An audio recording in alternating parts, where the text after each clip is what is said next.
வெளிப்படுத்தி வென்ற பன்முக கலைஞர் பொன்வண்ணன் அவர்களை பேச அழைக்கிறேன்.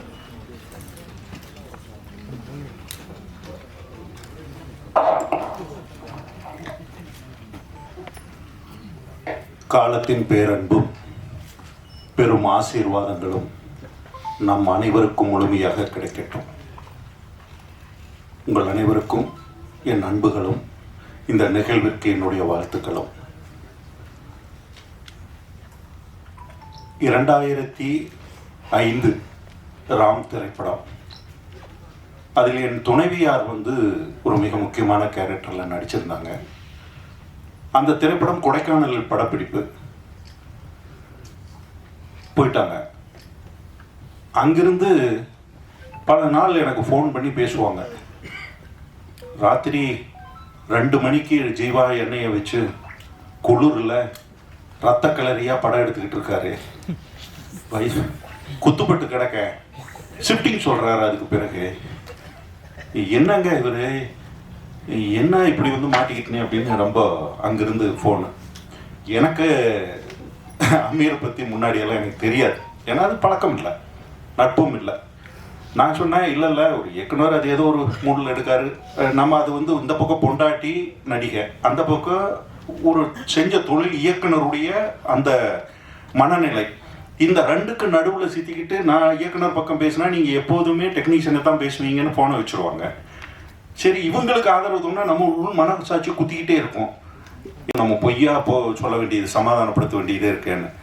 அந்த திரைப்படம் பண்ணிக்கிட்டு இருக்கும்போது அவர் தான் தயாரிப்பாளர். சசி அதில் உதவியாளராகவும் அசோசியேட்டாகவும் இருந்தவர். சசிக்கு வேலை அசோசியேட் ப்ளஸ் அங்கிருந்து கீழே மதுரையில் பணம் பரட்டிக்கிட்டு போய் மேலே ஷூட்டிங். ஒரு நாள் திடீர்னு ஷூட் இல்லை அப்படின்னா கொடைக்கானலில் பணமும் இல்லாமல் என்ன பண்ணுவாங்கன்னா ஷூட்டிங் கேன்சல் பண்ணிவிட்டு அங்கே இருப்பாங்க. பதட்டமே இல்லாமல் ஷூட்டிங் போயிட்டு சொல்லுவாங்க. என் துணையார் அங்கேருந்து, என்னங்க கொஞ்சம் கூட இவ்வளவு செலவு நடக்கு, இவ்வளவு இருக்குது, ஆனால் ஷூட்டிங் கேன்சல் பண்ணிவிட்டு அவங்க பாட்டுக்கு ரெஸ்ட் எடுத்துக்கிட்டு இருக்காங்க, பதட்டமே இல்லாமல் அப்படின்னெல்லாம் பதறுவாங்க.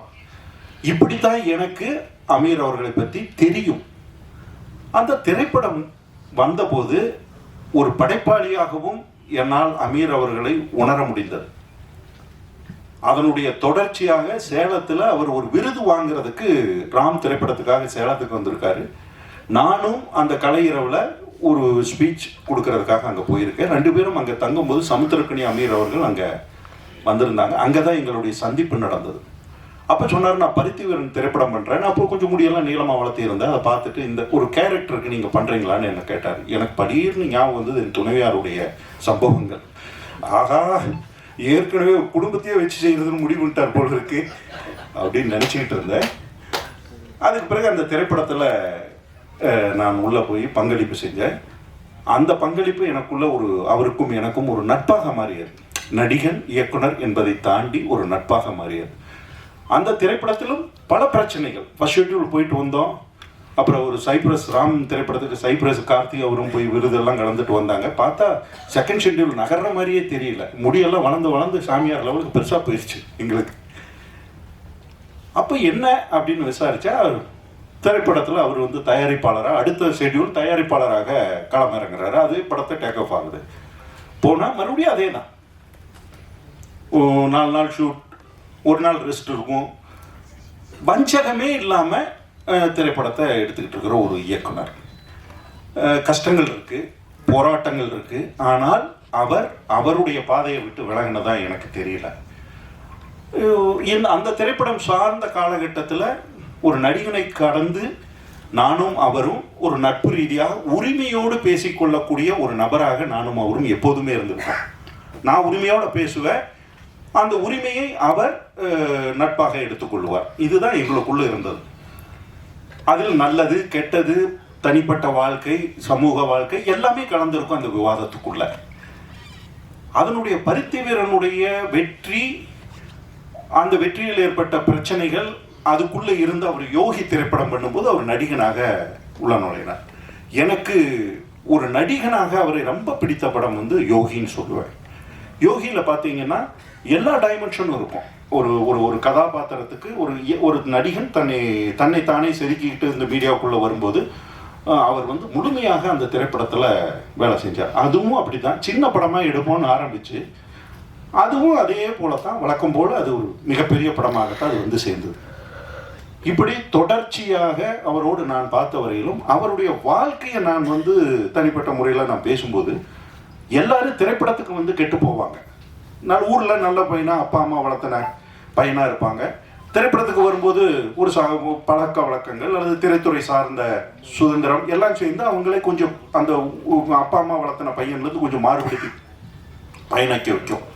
ஆனால் இவரை பொறுத்தவரை உள்டா, சென்னைக்கு வர்றதுக்கு முன்னாடி வரைக்கும் எல்லா தப்பும் பண்ணணும் ஒரு பொறுக்கி அவர். அப்படித்தான் மதுரை வாழ்க்கை இருந்திருக்கு. ஆனா சென்னை திரைத்துறைக்குள்ள வரும்போது மிக சிறந்த ஆன்மீகவாதியும் தனி மனித ஒழுக்கத்தோடும் இருக்கிற ஒரு பார்வைக்கா வந்துடுறார். ரொம்ப ஆச்சரியம். அந்த திரைத்துறைக்குள்ள வந்த காலகட்டத்தில் இருந்து எனக்கு ஒரு ஆரம்ப காலகட்டம் தெரியல அவரை. ஆனா ராம் அப்படிங்கிற படத்தினுடைய தொடர்ச்சி எனக்கு தெரியும் போது முன்னாடி அவருடைய வாழ்க்கையை பத்தி, பாலா வந்து என்னுடைய அறை நண்பர் இயக்குனர் பாலா. அப்ப பாலாவும் இவரும் மதுரையில நண்பர்கள். அப்ப அந்த அந்த ஒரு சுற்று வட்டத்தில் அப்படி வரும்போது எனக்கு இவங்களுடைய வாழ்க்கையை பத்தி முன்ன பின்ன தெரிஞ்சுக்கிறதுக்கான சந்தர்ப்பங்கள் அமையுது. அப்படி பார்த்தா மதுரை வரையிலும் ஒரு வாழ்க்கை, மதுரைக்கு பிறகு பாட்சா மாதிரி வரும். ஃபர்ஸ்ட் பார்ட் ஒன்று, செகண்ட் பார்ட் ஒன்று.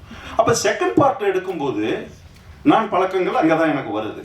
தனி மனித ஒழுக்கமும் இறை அச்சமும் ஒரு நேர்மையாக தன்னை பயணித்துக் கொள்ள வேண்டும் என்கின்ற அந்த பார்வையும் அவருக்குள் தொடர்ச்சியாக இருந்திருக்கு. நான் இதுவரையிலும் அவர் பார்த்துட்டு வந்ததில்லை. அவர் அந்த பார்டரை எதுக்காகவும் கடக்க விரும்பல. பணத்துக்காகவோ புகழுக்காகவோ அல்லது இதை விட்டால் நமக்கு கிடைக்காது அல்லது அவங்க மேல பொறாமைப்பட்டோ எதுலையுமே அவர் தன் தனி மனித ஒழுக்கத்தை விட்டு கொடுக்கவே இல்லை. அப்படி எனக்கு தோணும் போதுதான் காலம் ஒரு இன்னைக்கு வந்து அவருக்கு ஒரு செக் வைக்கும் போது என்னால் அதை ஏத்துக்கவே முடியல. ஏன் ஏத்துக்க முடியலன்னா, நான் பார்த்த நபர், நான் பழகிய வரையிலும் நான் பகிர்ந்துகிட்ட வரையிலும் இவ்வளவு ஒரு கட்டுக்கோப்பான ஒரு நபர் இதை செய்திருக்க வாய்ப்பே இல்லை, இதுக்கு துணை போயிருக்க வாய்ப்பே இல்லைன்னு நான் உறுதியா நம்புறேன். அந்த நம்பிக்கை வெறும் ஏதோ பழக்கத்துக்காக இல்லை. நான் ஒரு பார்வை, ஒரு சமூக பார்வையாகவும் ஒரு சமூகத்தினுடைய நபர்களை அப்சர்வ் பண்ற பார்வையிலையும் பார்க்கும்போது எனக்கு அது ரொம்ப தோணிக்கிட்டே இருக்கும். அப்போ இந்த இந்த சம்பவங்கள் நடக்கும்போது அல்லது இந்த சம்பவத்தினுடைய மையப்புள்ளியாக சில விவாதங்கள் வரும்போது அவருடைய அலுவலகத்தில் நான் போய் நோன்பு கஞ்சி குடிச்சிட்டு அவங்களோட உட்கார்ந்து அதே போல முன்னாடி எப்படி இருப்போமோ யதார்த்த லைஃப்ல அதே போல சிரிச்சு காமெடி பேசி கும்மாளமா இருந்துட்டு தான் வரோம். அந்த லைஃப் தான் தொடர்ந்தது. பதட்டம் இல்லை.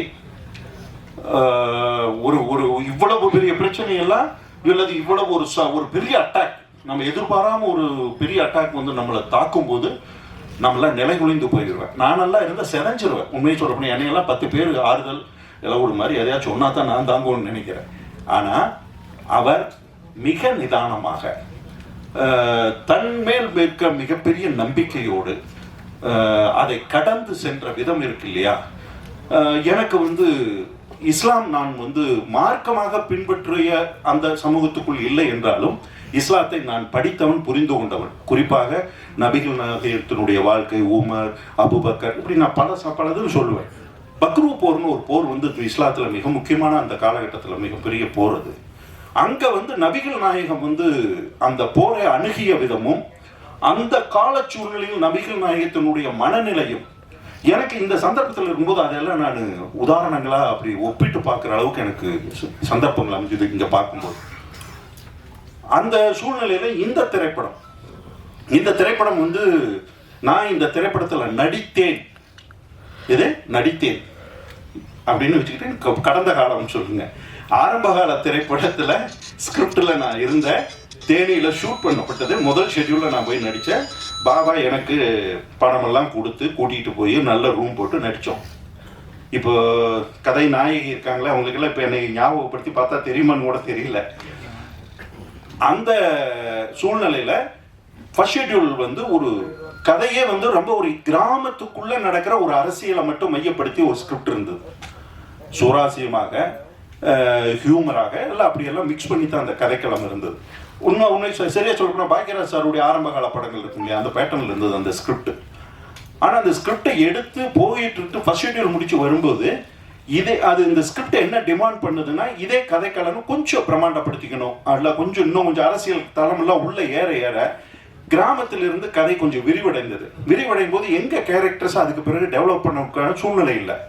ஆனால் அந்த இருக்கிற கேரக்டர்ஸ் வச்சோம்னா ஏதோ நடிகர்கள் ஒரு சீன் 2 சீன் மட்டும் வந்து போவாங்க, அது ஸ்கிரிப்டுக்கு ரொம்ப பாதிப்பு ஏற்படுத்தும்னு எங்கள் கேரக்டர்ஸே முழுமையாக அந்த இடத்துல விடுபட்டு போயிடுச்சு. ஆனாலும் நான் அந்த திரைப்படத்துக்குள்ளே நடிக்கிறேன் அப்படிங்கிறதுக்காக இந்த திரைப்படத்தில் உறவுகள்லாம் கிடையாது. எனக்கு நண்பர்கள் செய்கிறாங்க, அதை எனக்கு முடிஞ்சால் நான் நடிகனாக பங்களிப்பு செய்கிறேன், இல்லைன்னா நட்பாக பங்களிப்பு செய்ய போகிறோம். அதை தாண்டி அந்த திரைப்படத்தினுடைய படப்பிடிப்புக்கோ அதுக்கோ நான் போகிற சந்தர்ப்பம் எனக்கு அமையலை. ஆனால் இந்த படத்தை முழுமையாக முடித்து நான் பார்க்கும்போது ஆதம் பாவா இதுல மிகப்பெரிய ஒரு போராளியா இருக்காப்ல. ஏன்னா ஆரம்பிக்கும் போது ஒரு சின்ன பட்ஜெட் படம் நினைச்சு உள்ள நுழைஞ்சிருக்கலாம். ஆனா அதுக்கு பிறகு இந்த படத்தை 3-4 கட்டங்களாக அந்த அந்த கதையை விவரிச்சு வேற ஒரு தளத்துக்கு போகும்போது எல்லா ஃப்ரேம்லையுமே பெரிய தயாரிப்பாளராக இருந்தால் மட்டும்தான் அவளை செலவு செய்ய முடியும்.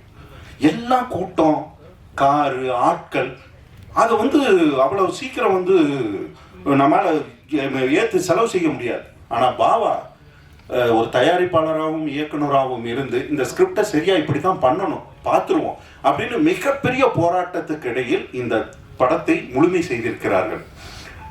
இந்த திரைப்படத்தில் பங்கேற்ற அனைவருக்கும் என்னுடைய அன்புகளும் வாழ்த்துக்களும்.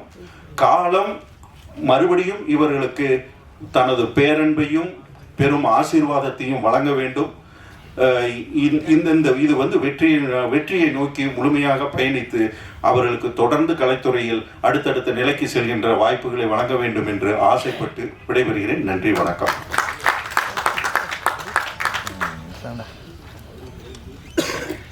ஆணும் பெண்ணும் பழகிக்கிட்டா காதல் ஆகுமா, அது ஆயுள் முழுதும் தொடர்ந்தாலும் நட்பு மாறுமா என்று நட்பின் புனிதத்தை மிக அழகாக தனது வரிகளில் செதுக்கிய கவிஞர் சிநேகன் அவர்களை பேச அழைக்கிறேன்.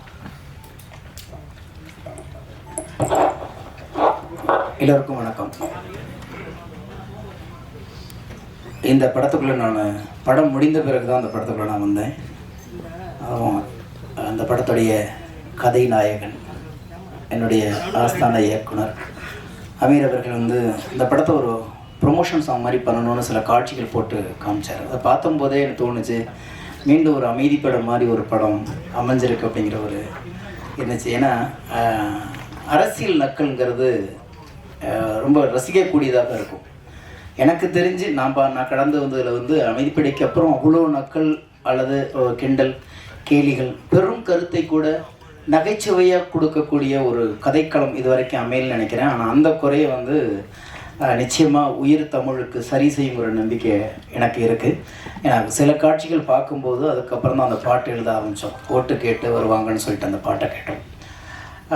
எனக்கு முன்னாடி பேசின எஸ்ஆர் பிரபாகரன் சொன்னது மாதிரி இங்கே ஒரு இயக்குனர் நடிகர் அப்படிங்கிறதை மாரி இந்த மேடைக்கு வந்திருக்கிறவர்கள் எல்லாமே இயக்குனர் அமீரோடைய நண்பர்களாக தான் வந்திருக்கோம். நாங்கள் என்னென்னு கேட்டிங்கன்னா, அவர் ஒரு படைப்பாளிங்கிறது நாங்கள் சொல்லி நிரூபணமாக வேண்டிய அவசியம் இல்லை. ஏன்னா அவர் அந்த படைப்பு களத்தில் அவர் நிரூபிச்சிருக்கிறார். அது அதிகப்படியான படைப்புகள் இருக்கவில்லையோ, ஆனால் ஆளுமையான படைப்புகளை தமிழ் சினிமாவில் அசைக்க முடியாமல் கொடுத்துருக்கிறாரு. அதனால் வேண்டி இங்கே வந்தது எல்லாமே நட்பு. அவர் அந்த நட்பு அதை ரொம்ப ஸ்ட்ராங்காக செய்வார். அதே மாதிரி இன்னொன்று நான் நிறைய நண்பர்கிட்ட சொல்லிகிட்டு இருப்பேன், எப்போ பார்த்தாலும் அமீர் சார் ரொம்ப சீரியஸாகவே இருக்காரு. நக்கல் பிடிச்ச மனுஷங்க அந்த ஆள்கிட்ட பக்கத்தில் உட்காந்தா சிரிச்சுக்கிட்டே இருக்கணும், வயிறு வலிச்சிருங்க, கேட்க மாட்டாங்க. இந்த 2 பாட்டு பார்த்தாலே அவங்க தெரிஞ்சிருக்கும்னு நினைக்கிறேன். அப்போ தான் எனக்கு மறுபடியும் சத்யராஜ் சொன்ன ஞாபகம் தான் வந்துச்சு. சத்யராஜ் சார் சொன்ன அந்த டைலாக்கை மறுபடியும் மாற்றி சொல்லணும் போல தோணுச்சு. பாண்டியர் பரம்பரையில் ஒரு எம்எல்ஏ அப்படிங்கிற மாதிரி அந்த நக்களை படம் முழுக்க அள்ளி இறைச்சிருப்பாங்க. இந்த படம் இந்த இடத்துக்கு வர்றதுக்கு காரணம் இயக்குனரும் தயாரிப்பாளர்னா ஆதம் பாவா அவர்கள் தான் அப்படின்னு பண்ணணும்னு சொன்னாங்க. அது உண்மைதான். ஏன்னா பல காலகட்டங்களில் அதை பற்றி குழந்தை மாதிரி அதை வச்சுருந்துட்டு இந்த நேரத்தில் அண்ணன் பொன்னன் சொன்னது மாதிரி இந்த களத்தில் இந்த படத்தை கூட நிறுத்தினதுக்காக வேண்டி நாங்கள் எங்கள் ஆருயிர் நண்பர், எங்கள் இயக்குனர், எங்கள் அண்ணன், எங்கள் முன்னோடி என்று எல்லா வகையிலுமே முன்னிறுத்தக்கூடிய இயக்குனர் அமீர் சார்பாக நாங்கள் எல்லாருமே ஆதம் பாவா அவர்களுக்கு தான் நன்றி சொல்ல வேண்டியிருக்கிறது. ஏன்னா இந்த நேரத்தில் அவரை நம்ம எல்லாருமே அவர் இதுக்கெல்லாம் அசர மனுஷெல்லாம் கிடையவே கிடையாது. இந்த பிரச்சனைலாம் வரும்போது உடனே மறுநாள் அன்னைக்கே ஃபோன் பண்ணுறேன், எங்கே இருக்கீங்க, ஆஃபீஸில் இருக்கேன் வாங்கங்கிறாரு. எந்த பதட்டமே எதுவுமே கிடையாது. அதே மாதிரி திடீர்னு ஒரு நாள் 2 மணி 3 மணிக்கு நான் ரெக்கார்டிங் முடிச்சுட்டு வரேன், அவர் காரில் ஃபேமிலியோட போய் சாப்பிட்டுட்டு வந்துட்டுருக்காரு. அப்போ நம்ம என்னென்னா எங்கேயுமே வந்து நிரபராதியாக இருந்துட்டோம்னா நம்ம எங்கேயுமே வந்து அச்சப்பட தேவையில்லை, ஓடி ஒழிய வேண்டிய தேவையில்லை. ஆனால் பல்வேறு ஊடகங்கள் வந்து பல்வேறு மாதிரி சித்தரிக்கப்பட்ட போதெல்லாம் ஒரு மனிதன் அமைதியாக இருக்கிறதுனாலேயே என்ன வேணாலும் பேசுமா இந்த உலகம் அப்படின்னு ஒரு பெரிய வருத்தம் அந்த காலகட்டத்தில். சரியோ தப்போ காலம் முடிவு பண்ணட்டும், நீதி முடிவு பண்ணட்டும். நீங்களும் நானும் அவசரப்பட்டு நீதிபதிகளாக மாறி நிற்பதனால்தான் பல பேருடைய நம்பிக்கை உடைந்து சிதைந்து புதைந்து போய் விடுகிறது. அதை ஒருபோதும் செய்யக்கூடாது. நம்மளால ஒரு சின்ன புழுவுக்கும் ஒரு புல்லுக்கும் கூட நம்பிக்கை தருவதற்கான அருகதை இல்லாத போது ஒருவனுடைய நம்பிக்கையை குலைப்பதற்கான வேலையை ஒருபோதும் நாம் செய்யறது தான் இந்த மானுடத்துக்கு செய்கிற மிகப்பெரிய துரோகம். முடிஞ்சா நம்பிக்கையை கொடுக்கணும், இல்லை விலகி நிற்கணும், இல்லை வழிவிடணும். ஒருத்தனை அடிச்சு அடிச்சு அடிச்சு கீழே கீழே குனியலாம், அதாவது அந்த மூக்கு வந்து தரையில் படுற வரைக்கும் குனியலாம். ஆனால் குழியை தோண்டிக்கிட்டு புதைகிற அளவுக்குலாம் ஒருத்தனை குனிகிற அளவுக்கு நம்ம விரட்டக்கூடாது. ஆனால் அப்படியெல்லாம் இருந்தால் கூட மீண்டும் மீண்டும் மீண்டும் புதைக்கப்பட்ட விதைகளை முளைக்கப்படுகிறது மாதிரி அவர் எப்போதுமே எழுந்து நிற்பார். எப்போதுமே இன்னைக்கு எழுந்து இந்த களத்துக்கு இந்த இடத்துல வந்திருக்காருன்னா எனக்கு தெரியும். ஏன்னா இவர்கள்லாம் நட்பு ரீதியாக பயணப்பட்டாலும் அண்ணன் கருப்பழனியப்பனுக்கும் எனக்கும் தெரியும். அவரோட நிறைய காலகட்டங்களில் கூட நாங்கள் இருந்திருக்கிறோம். அதெல்லாம் எதற்கும்லாம் அசர மனுஷன் கிடையாது. அந்த அந்த அளவுக்கு வந்து நின்றுருக்காரு. கண்டிப்பாக காலமும் இறைவனும் அவருக்கான ஒரு பெரிய விடியலை கொடுக்கும். இந்த படத்தை பொறுத்த வரைக்கும் நிச்சயமாக அரசியலை வந்து ரொம்ப வலுவாக நகைச்சுவையாக பேசியிருக்குது. ஏன்னா மிகப்பெரிய உலக வரலாறுகளையும் உலக அரசியல்களையும் நகைச்சுவை மூலியமாகத்தான் நம்ம வந்து இந்த படைப்புகள் கொடுத்துருக்குறோம். அதுக்கு ஒரு மிகப்பெரிய உதாரணமே சார்லி சாப்ளின் வந்து ஹிட்லரை கூட அவ்வளவு தூரம் சட்டையர் பண்ணி எவ்வளவு நகைச்சுவை பண்ணியிருக்காரு, எவ்வளோ பெரிய கருத்துக்களை எடுத்து கேலி கிண்டலுமாக இந்த படைப்புலகத்தில் தெளிச்சிருக்காருங்கிறது நம்ம எல்லாத்துக்குமே தெரியும். அந்த அளவில் பெரும் கருத்துக்களை கூட முகம் சுளிப்பார்களோ என்ற பயப்படுகிற கருத்துக்களை விட நகைச்சுவையாக சொல்லும் பொழுது அதை இலகுவாக மக்களுக்கு கடத்த முடியும். அந்த ஒரு வித்தையை ஆதம் பாவா அவர்கள் இந்த படத்தில் அமீர் அவர்களை வைத்து நகர்த்தியிருக்கிறாரு. நிச்சயமா அரசியல் நம்ம எல்லாருமே ஒரு அரசியல் கட்சி தான். நான் எந்த கட்சியும் இல்லைன்னு யாரும் சொல்ல முடியாது. வீட்டை விட்டு வெளியில் வந்துட்டீங்கன்னாவே நீங்கள் அரசியல்வாதி தான். வேணா உங்களுக்கு அடையாளம் இல்லாமல் இருக்கலாம், சொல்லாமல் இருக்கலாம், எந்த அரசியலும் இல்லாமல் யாரும் வாழ்ந்து விட முடியாது. பேச பயப்படுகிறோம். பேச துணிகிறவர்கள் வீதிக்கு வருகிறார்கள். வீதிக்கு வந்தவர்கள் விமர்சனம் செய்யப்படுகிறார்கள், விமர்சனத்துக்கு ஆளாகிறார்கள். விமர்சனத்துக்கு ஆளாகி பயந்து போனவர்கள் தோற்று போகிறார்கள். துணிந்து இருந்தவர்கள் வென்று விடுகிறார்கள். அமீரும் ஆதம் பாபாவும் இந்த படத்தில் துணிந்து